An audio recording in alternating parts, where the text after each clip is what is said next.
Joined now by Sportsnet's Michael Grange. And Michael, when you think about the historic regular season for the Golden State Warriors, 73-9, so much was made about Steph Curry and Klay Thompson, but perhaps lost in all that was how good the team simply is. And we have seen that come through in the first two games of this series. It's been perfect, really. There's no way you can have a record-setting regular season the way Golden State has and not have answers for any problem you might face over the course of a season or the course of a series. And here in Game 1 and Game 2, the Warriors have faced a team that, in the Cavaliers, that really wants to take the Splash Brothers out of it.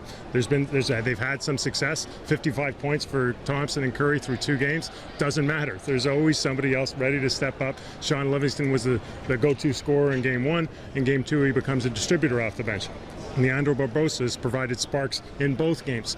Andre Iguodala, he brings it with defense, he brings a little offense, and Draymond Green, a career-high 28 points in the postseason.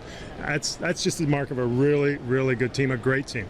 Well, you look at the team concept as well, and it sort of has bitten the Cavaliers to this point. LeBron James was pretty good in Game 1. He had his struggles in Game 2, but the other two-thirds of the big three haven't really stepped up, nor has the rest of the depth in the bench for the Cavaliers. And I think it's frustrating, LeBron James.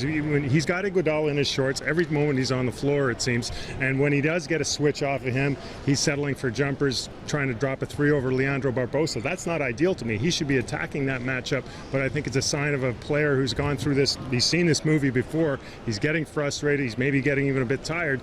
And I think LeBron James is going to have to figure out how to get his teammates engaged. And those guys are going to have to start making some plays if they're going to have any chance at all. All right, do they have any chance based on the fact that they're at least going home? We heard Kyle Lowry say in the Eastern Conference Finals after Toronto dropped the first 2 that all Cleveland Toronto's really good, though, man. Toronto should have been in the finals. I don't know what happened. Go Raptors.